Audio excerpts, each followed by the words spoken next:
키워드로 보는 국회는 지금. 오늘의 첫 번째 키워드는 수도 이전입니다. 지난 20일 더불어민주당 김태년 원내대표가 국회 본회의장에서 교섭단체 연설을 했는데요. 김 원내대표는 국회, 청와대, 정부 부처를 세종시로 완전히 이전해야 한다고 주장했습니다.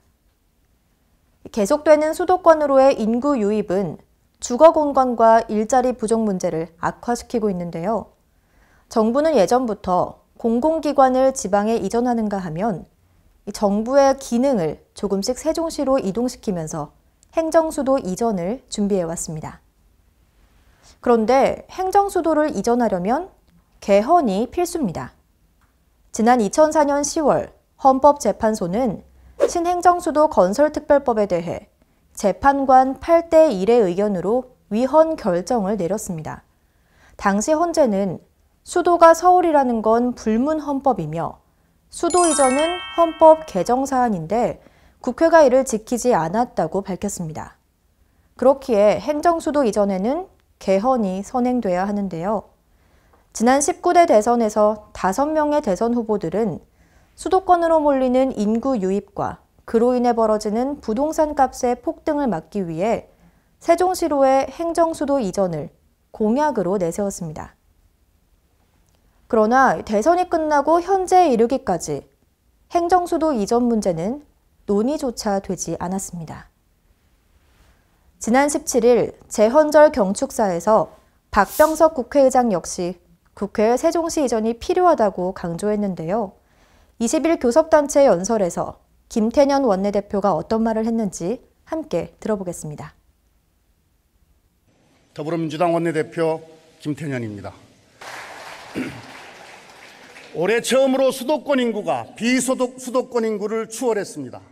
지난 4월까지 출생아가 53개월째 감소하는 등 우리 사회는 인구 절벽을 향해 가고 있습니다. 반대로 수도권의 인구 증가세는 가파릅니다. 수도권으로의 인구 유입은 일자리와 주거를 더욱 악화시키고 있습니다. 지방 소멸은 대한민국 전체의 성장과 발전에도 심각한 문제를 초래할 것입니다. 그동안 공공기관을 대거 지방으로 이전하며 국가 균형 발전을 위해 노력해 왔지만 충분치 않습니다. 행정수도 완성이 지체되면서 효과는 반감됐습니다. 행정수도 건설과 공공기관 이전에 따른 성과는 분명합니다. 국가균형발전위원회 연구에 따르면 공공기관 이전에 따라 수도권 집중이 8년가량 늦춰진 것으로 나타납니다. 다시 한번 균형발전을 위한 새로운 모색이 필요합니다. 이를 위해 저는 행정수도를 제대로 완성할 것을 제안합니다. 길거리국장, 카톡과장을 줄이려면 국회가 통째로 세종시로 이전해야 합니다. 아울러 더 적극적인 논의를 통해 청와대와 정부 부처도 모두 이전해야 합니다. 그렇게 했을 때 서울 수도권 과밀과 부동산 문제를 완화할 수 있습니다.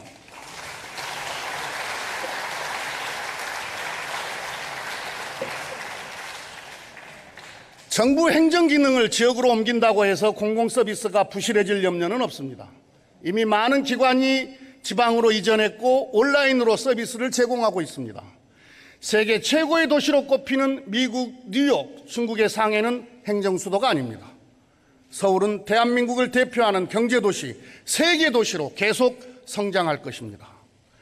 행정수도 완성은 국토균형발전과 지역의 혁신성장을 위한 대전제이자 필수 전략입니다. 국회의 과감한 결단이 필요합니다.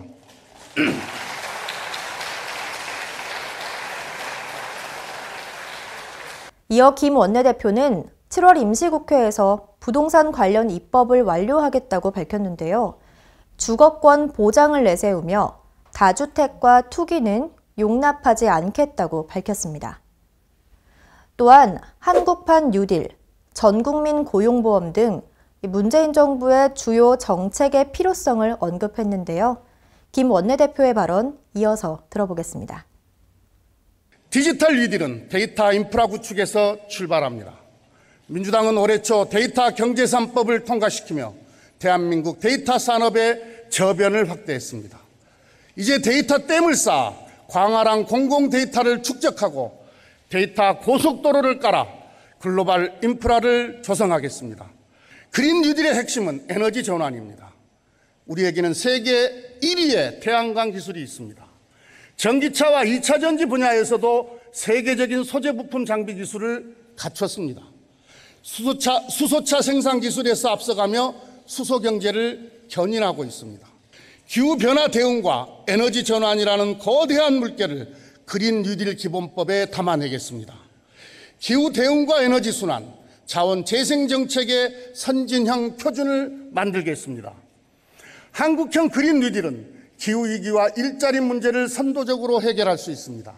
미래차, 스마트 건축, 스마트 산업단지, 그린 에너지 산업을 육성해 혁신을 견인하겠습니다. 이것은 정의가 아닙니다. 주택시장이 기획과 투기 요행으로 가득 차서는 안 됩니다. 주택을 볼모로 한 불로소득을 더 이상 방치해서는 안 됩니다. 지난 10일에 당과 정부는 부동산 보완 대책을 발표했습니다. 다주택자, 법인 등에 대한 관련 세율을 현실에 맞게 높이기로 했습니다. 다주택자의 절세 수단이 된 주택 임대사업자 제도도 대폭 축소하기로 했습니다.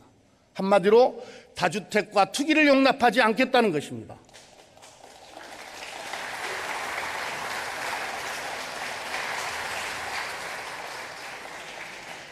민주당은 7월 국회에서 이에 관한 입법을 완료할 것입니다. 주거는 개인의 생활과 행복을 위해 반드시 지켜야 할 기본권입니다. 기초적인 주거권이 보장되지 않는 사회에서는 공동체를 제대로 유지할 수 없습니다.